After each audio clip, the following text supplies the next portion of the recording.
Hello my dear students, welcome you all in today's online class. Dear students of standard 9th, welcome you all in today's online class. My dear students, as you know that it is term of biology. So dear students, biology section we have completed chapter 5th. So dear students, since we are learning chapter 5th and now we are in a situation that we have completely finished the chapter 5th. The name of the chapter was Why Do We Fall Ill? This chapter was going on, students, and I have provided you descriptions, detail of question answers also. I hope all of you have done it very well, and we have done a lot of discussions concerned to the chapter. So let us move after completion of the chapter 5th, chapter 6. Just we are moving towards the chapter 6. The name of the chapter is Natural Resources. This chapter is Natural Resources. Dear friends, before starting the chapter, it is described hereby that the two chapter 5th and chapter 6 will be part of the periodic test 2. So dear friends, we should consider it as a part of the periodic test 2 which will be conducted. And dear students, as you know that term 1 is now pending, and term 1 after successful completion of the term 1, when term 1 will be conducted, after that periodic test 2 will be announced. So wait for that. For the term 1 chapter, you must be familiar with the name of the chapter, which will be considered as a part term 1. The two chapters will be considered cell and fundamental unit of life and tissues, which we have already completed. So dear students, we are learning in advanced as a part of the periodic test 2. So let us start with the chapter, that is chapter 6. So dear students, name of the chapter is Natural Resources. So dear students, Natural Resources, this chapter is from biology section. Natural Resources, resources का मतलब होता है कि ऐसे जो resource जो आपको provide हो रहे हैं from natures. Okay, the resources which are provided by the nature is associated that with the natural resources, just like air, water. Okay, and there are some other types of the things which are also part of the natural resources, just like coal, petroleum and other things which we obtain. Okay, that are the terms are the natural resources which are obtained by the nature, that is known as the natural resources. So dear students, natural resources are very important for our survival. In absence of the natural resources, we cannot survive properly. So our life exists on the natural resources, on appropriate abundance of natural resources. So dear students, as you know that we are living on Earth planet, and you know that there are all essential conditions which are required for the proper survival only present in case of the planet that is known as the Earth. So dear friends, there are some suitable atmospheric condition also is there, due to which we can survive our life properly. So dear friends, natural resources which just I have told you, air, okay, water. Water is also first conditions. Air is very important for breathing and other purpose. Air is a essential conditions, and water is also important. So dear students, keeping the importance of natural resources in our life, if you make comparison of importance of natural resources in our life with the survival, then we will find out that we can't survive our life properly in the absence of the natural resources. So dear friends, natural resources, if you have learned the terms natural resources, let us move towards the biosphere. There is a word that is known as the biosphere. एक नया word देखो यहाँ पे आ गया biosphere. Biosphere, how can you define the terms biosphere? What is the biosphere? Biology से related है. यहाँ पे देखिए बायो का मतलब ये होता है यहाँ पे लिविंग थिंग्स से रिलेटेड है. बायोस्फीयर्स, स्फीयर का मतलब एक आवरण, एक परत, ठीक है. तो बायोस्फीयर आपका जो होता है, biosphere that contains natural resources.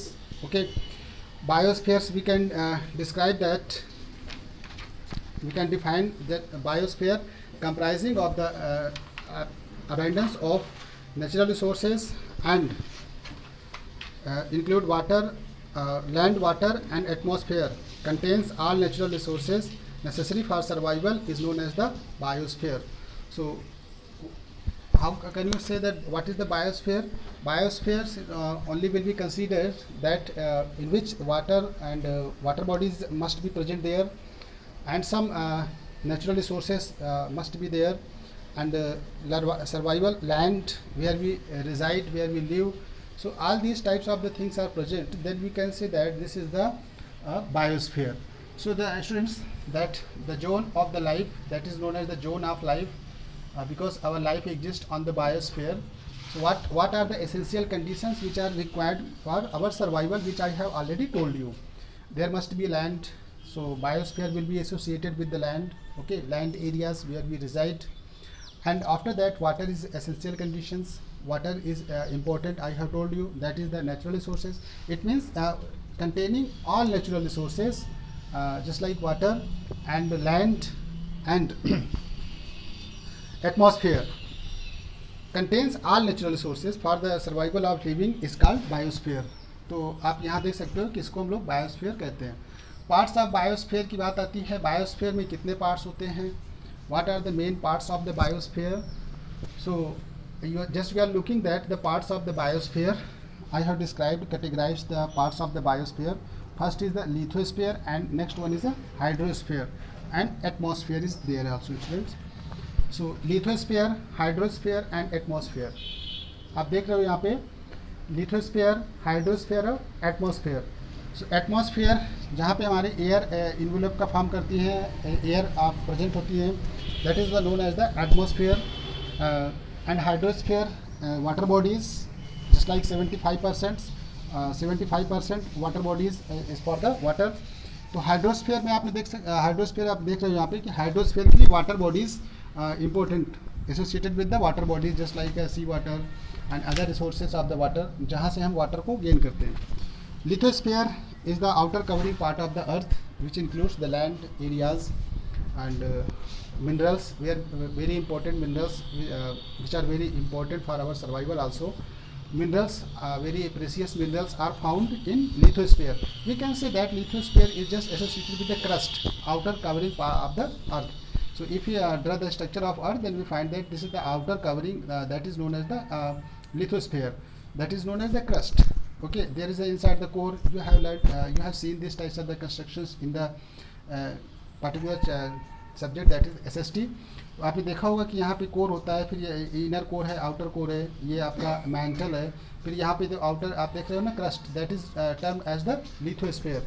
This is the lithosphere, outer covering part of the earth, that is the lithosphere, where some important and precious minerals can be found, okay, and the soil and other important things which can be found that in the lithosphere, hydrosphere and atmosphere. So dear students, after discussion, making discussions on the hydrospheres and other things, let us move that components of the biosphere. What are the main components of the biosphere? If we talk about the components of the biosphere, biosphere के components कौन कौन के होते हैं? आपने biosphere देख लिया कि बायोस्फीयर क्या होता है. What are the main components of the biosphere? Biosphere के कंपोनेंट्स कौन कौन से होते हैं? अब हम बात करेंगे components of biosphere. Components of biosphere, biosphere के कंपोनेंट्स कौन कौन के होते हैं? तो बायोस्फीयर के कंपोनेंट्स आपके दो होते हैं. एक होता है biotic, one is a biotic components, and next one is abiotic components. एक आपका बायोटिक हो गया, एक अबायोटिक कंपोनेंट्स. आपने इसको कहीं पढ़ा होगा, इसको आपने देखा होगा. देखो, biotic components includes the living component, just like plants, animals. So biotic components include all living organisms, just like plants and animals. These may be categorized as, अब यहाँ पे देखो बायोटिक कंपोनेंट्स में आपने प्लांट्स कह दिया, ठीक है, प्लांट्स, एनिमल्स, ठीक है, लिविंग अदर लिविंग ऑर्गेनिजम्स आपने यहाँ पे इंक्लूड कर लिया, अदर लिविंग ऑर्गेनिजम्स, ठीक है, अदर लिविंग ऑर्गेनिजम्स. तो प्लांट्स और एनिमल्स आपने इंक्लूड कर लिया. बायोटिक में includes living organisms, this include plants and animals.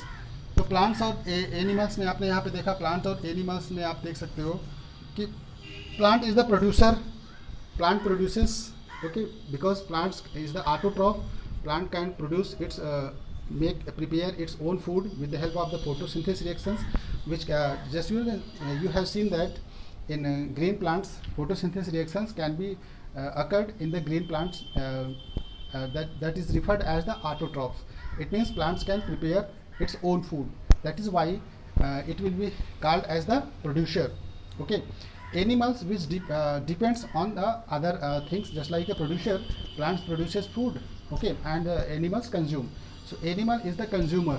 Okay, there are some certain types of the organisms, just you have seen that there are some certain types of the organisms which play very important role in decomposing. Decomposer का मतलब है कि जब कोई dead animals है, dead decay है, उसको बाद में डिकम्पोज करने का काम प्ले कर, जैसे scavengers, there are some types of the insect, bacteria, other things which can play very important role in decomposing that. So decomposer भी यहाँ पे देख सकते हो, प्रोड्यूसर प्लांट्स में, कंज्यूमर एनिमल्स में, प्रोड्यूसर ये आप देख सकते हो. Abiotic components includes the non-living things.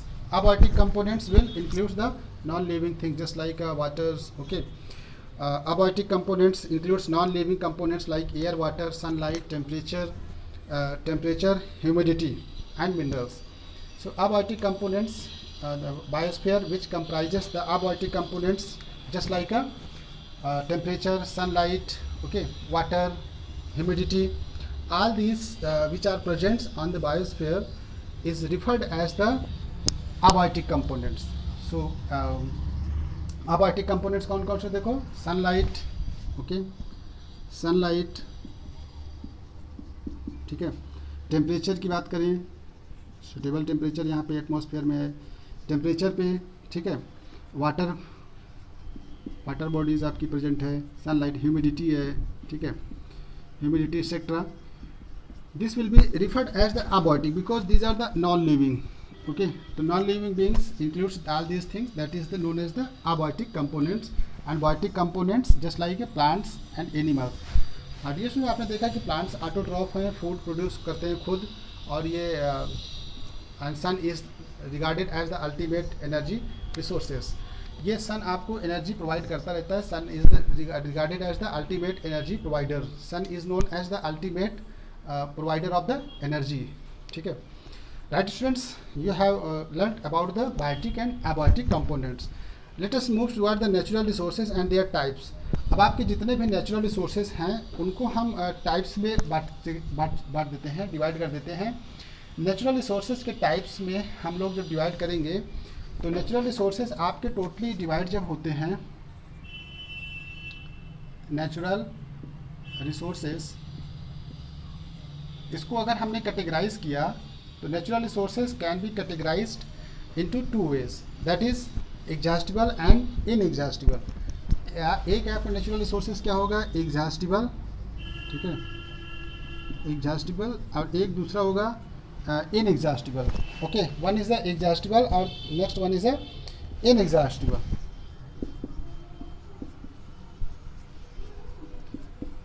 तो ये आपके दो जो कैटेगरी हो गए नेचुरल रिसोर्सेज के, first is the exhaustible and second is the inexhaustible. तो एग्जॉस्टिबल और इनएग्जॉस्टिबल क्या होते हैं, क्योंकि नेचुरल रिसोर्सेज में जितने भी रिसोर्सेज प्रेजेंट हैं वो एग्जॉस्टिबल का मतलब है कि वो लास्ट हो जाते हैं. ठीक है, लास्ट का मतलब है कि the resources which can last by the due to the continuous consumption by us, we are consuming the exhaustible resources just like coal, okay, petroleum, petroleum, ठीक है, fuels. This is the likely to get exhausted due to their continuous consumption. हम लोग उसका क्या कर रहे हैं, consumption बहुत ज़्यादा कर रहे हैं. कंटिन्यूस कंजप्शन का मतलब उसका यूज़ ज़्यादा कर रहे हैं, तो ये आपके किस में आएंगे, एग्जॉस्टिबल में आएंगे. तो the exhaustible resources can B of the two types. अब एग्जॉस्टिबल रिसोर्सेज जो होते हैं आपके दो टाइप्स के हो सकते हैं. एक हो सकता है रिन्यूएबल, ठीक है, एक होता है नॉन रिन्यूएबल. एग्जॉस्टिबल में आपने देख लिया है कि जितने भी मिनरल्स या रिसोर्सेज जो पाए जाते हैं वो रिसोर्सेज आपके रिन्यूएबल और नॉन रिन्यूएबल में कैटेगराइज किए जा सकते हैं. रिन्यूएबल और नॉन रिन्यूएबल.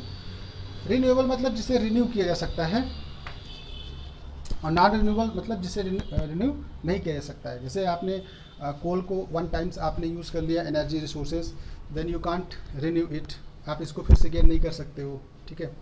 जैसे वाटर बॉडीज़ हैं या other things, that is the non renewable resources replenished if exhausted. जैसे आपने देखा कोल, पेट्रोलियम, मिनरल्स, ये आपके नॉन रिन्यूएबल हैं। Renewables just like example soil, forest, wild life. Soil में देखिए सॉइल, फॉरेस्ट और wild life, soil, forest and wild life, ये आपकी जो होती हैं ये आपकी देख सकते हो, that is the renewable. But non renewables, in case of non renewable that you have seen that non renewable case में आपने देखा कि coal, petroleums and other things which you burn and uses consumes after consumption, we cannot renew it, we cannot regain it again. That is known as this types of the exhaustible and inexhaustible on the nature of the consumption. So dear friends, after the discussions of this very important, let us move towards the topic that is very important also. Important topic is here is air. Atmosphere की बात करेंगे। अभी आपने देखा कि हमारा जो biosphere है एटमॉस्फेयर भी कंटेन करता है, ठीक है। तो एटमॉस्फेयर में क्या पाया जाता है, एयर पाया जाता है। सीधी सी बात आती है, एटमॉस्फेयर में क्या है students, air. Atmosphere comprises air, okay. तो एयर आपने केमिस्ट्री में देखा कि एयर क्या है, air is a mixture of the various kinds of the gases. Air एक प्रकार का मिक्सचर है of the various kinds of the gases, okay. So air is inexhaustible. और आपने देखा कि एयर जो हमारा रिसोर्सेस है इनएग्जॉस्टिबल है, क्योंकि air can not be consumed and it is only for the survival and it is not renewable, not non renewable. It means air will be provided for your, that is air. तो air आपने देखा कि जो air ये air आपके atmosphere में जो पाई जाती है ये मिक्सचर ऑफ द गैसेस है, ठीक है। और ये कैसा मिक्सचर है, which types of the mixture is there, that is the homogeneous mixture. क्योंकि 78% नाइट्रोजन्स में ये जो अगर 78% नाइट्रोजन है तो और भी गैसेस हैं, तो लेकिन सबसे ज़्यादा क्वांटिटी किसकी है, नाइट्रोजन की है। तो other gases will be this will be considered as the solvent and other gases will be considered as the solute. So solvent और सॉल्यूट के केस में रिस्पेक्ट में देखें तो ये हमारा जो एयर होगा, air will be as a homogeneous mixture. Generally इसको कहते हैं कि this is the mixture, but it is a homogeneous mixture. So zones of atmosphere, आपने देखा कि जिस प्रकार वाटर बॉडीज़ को आपने रिजर्वायर देखा होगा, सॉरी आपने देखा होगा कि रिजर्वायर, जैसे वाटर बॉडीज़ को आप रिजर्वायर का मतलब है, जैसे आपने देखा होगा कि बहुत सारे स्विमिंग पूल में जैसे हम लोग वाटर कंज्यूम करते हैं, पॉन्ड्स में आपने देखा होगा, तो वाटर वहाँ पे एक तरह से कंज्यूम रहता है। जैसे फिश को रखने के लिए, मछलियों को अच्छे से वो पालन के लिए आपने देखा होगा कि मछली को जब हम लोग रखते हैं फिश को, तो उसके लिए भी एक रिजर्वायर होता है। तो उसी तरह वाटर जब रिजर्वायर का फॉर्मेशन करता है, उसी प्रकार एयर भी इन्वॉल्व बनाती है, एक रिजर्वायर का फॉर्मेशन करती है, ठीक है। तो एयर भी also just work like a reservoir in that case. तो आप जोन्स ऑफ एटमॉस्फेयर की बात करें, जोन्स ऑफ एटमॉस्फेयर, ओके। अब एटमॉस्फेयर के जोन्स में बहुत सारी लेयर पाई जाएंगी, बहुत सारे लेयर होंगे जिसे हम लोग डिस्क्राइब करेंगे। जोन्स मतलब क्षेत्र, ठीक है स्टूडेंट्स, जोन्स ऑफ एटमॉस्फेयर। अब जोन्स ऑफ एटमॉस्फेयर का मतलब है कि एटमॉस्फेयर में कौन कौन सी लेयर पाई जाएंगी। अगर हम अर्थ सरफेस के लिथोस्फेयर से अपवर्ड डायरेक्शन में मूव करें तो कितने कितने प्रकार की आपकी लेयर मिलेंगी। तो zones of atmosphere, the density of air varies. आपको पता है कि density of air varies as you move from downwards to upward direction. So you will find that density of varies altitude dividing the earth atmosphere into the following zones. अब देखो जैसे हम नीचे से ऊपर जाते हैं तो डेंसिटी अर्थ की धीरे धीरे चेंजेस होती है। Variation can be seen in case of the density of earth as we move in upward directions. So there are so many kinds of the layers. Sphere की बात करें, बहुत सारे स्फीयर। तो यहाँ पे आप पहला आपका जो पड़ेगा first sphere, that is known as the troposphere. First is a troposphere, पहला स्फीयर आपका आएगा स्टूडेंट्स ट्रोपोस्फीयर, और दूसरा आपका आएगा next one, first is the troposphere and second one is the stratosphere, stratosphere, stratosphere, and third one will be mesosphere,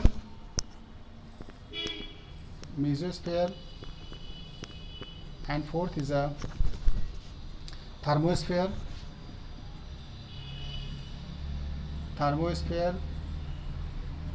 and fifth is a ionosphere या exosphere कह सकते हैं, exosphere।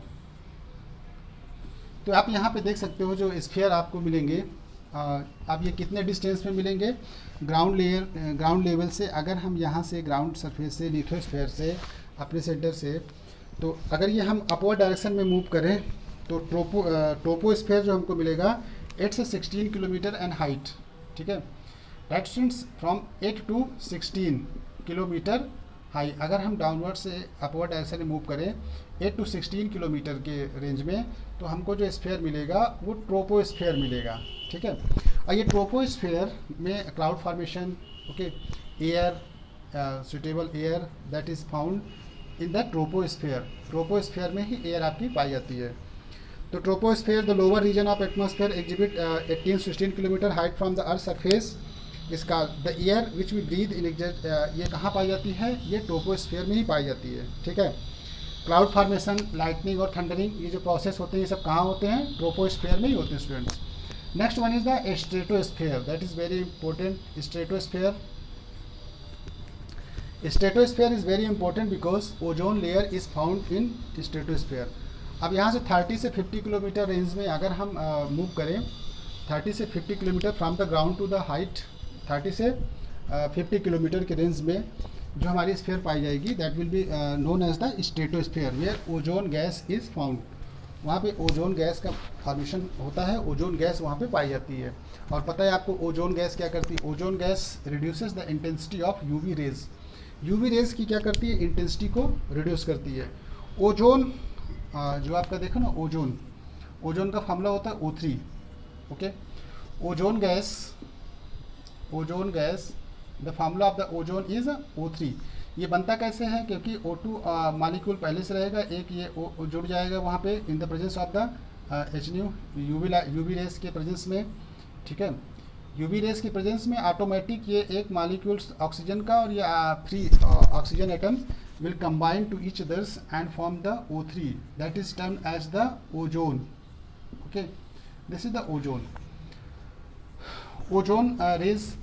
जब अल्ट्रावायलेट रेज पास होंगी ओजोन लेयर से, तो उसकी क्या करते हैं, इंटेंसिटी को कम कर देती हैं, यानी intensity of UV rays will be reduced by the direct falling नहीं होगी अर्थ पे। इसका मतलब है कि यूवी रेज डायरेक्ट फॉल नहीं हो पाएंगी, जब ये ओजोन लेयर से पास हो पाएंगी, ओजोन लेयर से पास होंगी तो उनकी इंटेंसिटी थोड़ी सी कम हो जाएगी, डायरेक्टली फॉल नहीं हो पाएंगी, इसलिए जो हार्म है यूवी रेज का वो डायरेक्ट इफेक्ट नहीं पड़ेगा स्टूडेंट्स। तो यहाँ पे आपने देखा कि 20 से 25 किलोमीटर, 30 से 50 किलोमीटर के रेंज में ये आपकी पाई जाती हैं। It has a large amount of the ozone gas which forms layer around the earth known as the ozone layer, ozonosphere, which extends about 20 से 25 kilometre above the earth surface. It protects earth surface from harmful ultraviolet rays. So ozone आपकी ultraviolet harmful ozone layers को से बचाती है। Composition of air की बात करें students, what are the specific composition of the air. अब हम अगर एयर को समझ चुके हैं कि air is very important also, because air is very important for the living things just like plants and animals and other organisms, okay। So air is the first basic requirement, air आपकी first basic requirement है। अब composition की बात करें, what are the specific composition of the air, okay students. Composition की बात करें अगर, तो क्या कंपोजिशन है एयर का, आपने प्रीवियस क्लास में देखा होगा। कंपोजिशन ऑफ, अगर एयर की बात करें, कंपोजिशन ऑफ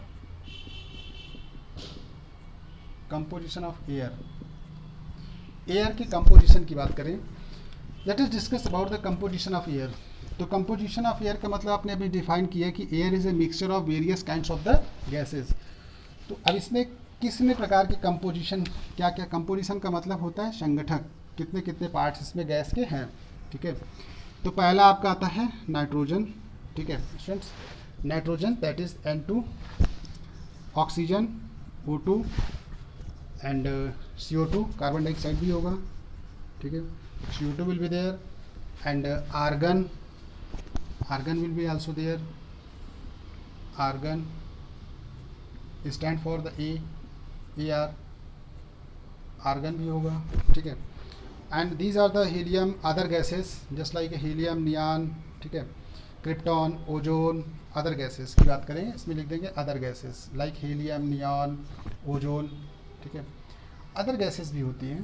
तो आप यहाँ पे देखो सबसे इम्पोर्टेंट जो परसेंटेज होता है यहाँ पे 78 पॉइंट्स, लगभग 78.08%, ओके। 78.08% क्या होता है स्टूडेंट, नाइट्रोजन। और यहाँ पे आपने देखो 20.94% क्या होता है, ऑक्सीजन होता है।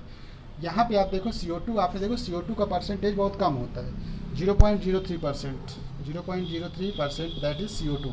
एंड यहाँ पे आर्गन आप देखोगे, आर्गन दैट इज द 0.93%, और अदर गैसेस जो आप देखोगे यहाँ पे तो 0.04। These are the composition of the air. Nitrogen की बात करें 78.08%, O2 की बात करें ऑक्सीजन में 20.94%, CO2 0.03%, argon 0.93%, other gases including helium, ozone, neon and other important gases which are found in percentage that is 0.04%। तो ये कंपोजिशन की बात हुई, कंपोजिशन ऑफ एयर। और आपको पता ही है कि nitrogen that is very important for the nitrogen fixation plants.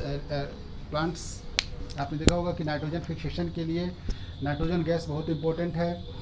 Plants की ग्रोथ के लिए नाइट्रोजन वेरी इंपॉर्टेंट। ऑक्सीजन को पता ही है आपको कि oxygen that is very important for the our breaking down of the food material, cell के repair के लिए, सेल के एनर्जी के लिए, सेलुलर एनर्जी के लिए।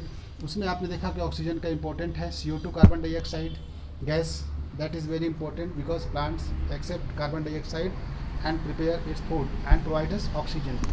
तो यहाँ पे CO2 का भी इंपॉर्टेंस देखा आपने। तो all the gases which are very important and play very important role in different parts। अब एयर की बात करें तो composition of air and life on the earth.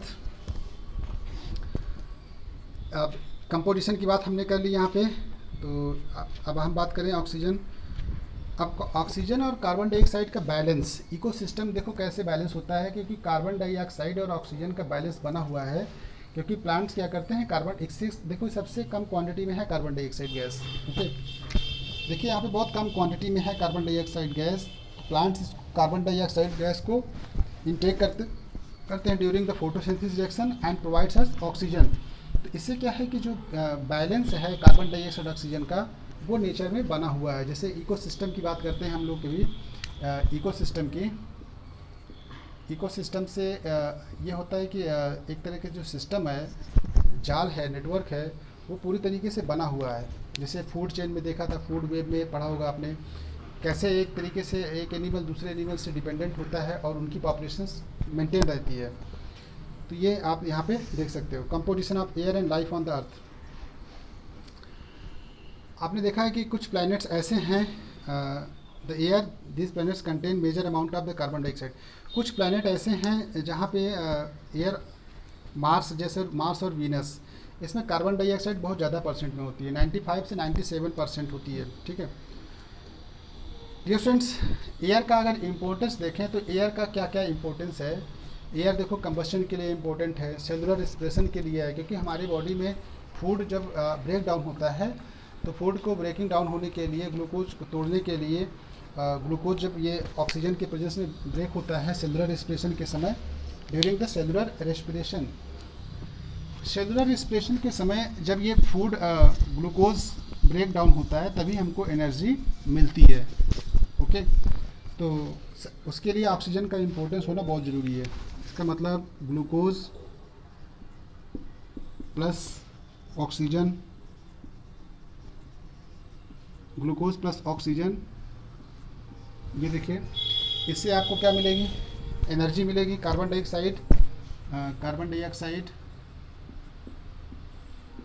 Dioxide और वाटर रिलीज होगा, ठीक है, और इससे आपको क्या मिलेगी, एनर्जी मिलेगी। This is the cellular respiration. तो सेलुलर रेस्पिरेशन के लिए आप देखो यहाँ पे, सेलुलर रेस्पिरेशन के लिए air very important, cellular respiration that is the air is the very important, that is oxygen. और कंबशन के लिए है कि in the presence of oxygen catch fire, तो बर्निंग के लिए that is the importance. Utilization of carbon dioxide का utilization आपने देखा ही है कि प्लांट्स फोटोसिंथेसिस रिएक्शन में क्या करते हैं, कार्बन डाइऑक्साइड को टेकअप करते हैं, जैसे कार्बन डाइऑक्साइड CO2, ठीक है। प्लांट्स की फोटोसिंथेसिस रिएक्शन बनाए तो कार्बन डाइऑक्साइड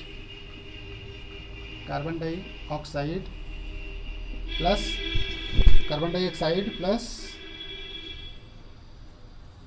वाटर प्लांट्स कहाँ से लेते हैं, रूट्स के थ्रू, और ये इन the presence of HNU, UV light, sunlight, in the presence of sunlight that forms oxygen plus glucose. आप रिएक्शन को दिखा सकते हैं, CO2 plus H2O, okay, this will form oxygen that is O2 plus C6H12O6। तो ये आपके product बन रहे हैं, ठीक है। ये carbon dioxide, water, plants carbon dioxide direct लेते हैं स्टोमेटा के through, okay. Plants carbon dioxide atmosphere में स्टोमेटा के थ्रू लेते हैं, वाटर यहाँ पे रूट्स के थ्रू गेन करते हैं, और ऑक्सीजन रिलीज करते हैं, और ये ग्लूकोज का फॉर्मेशन करते हैं, that is the form of the food. So uses of airs, आपने एयर का यूज देखा है students.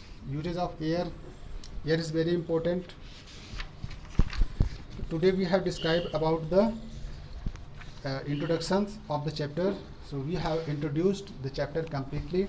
I hope all of you have understood the chapter introductions clearly. So we will be continue this study. In next video we will describe about the different topic, just like the role of the atmosphere in climate control, the movement of air, winds, we will discuss in next video. So wait till then and watch the video completely. Thank you students for watching today's video.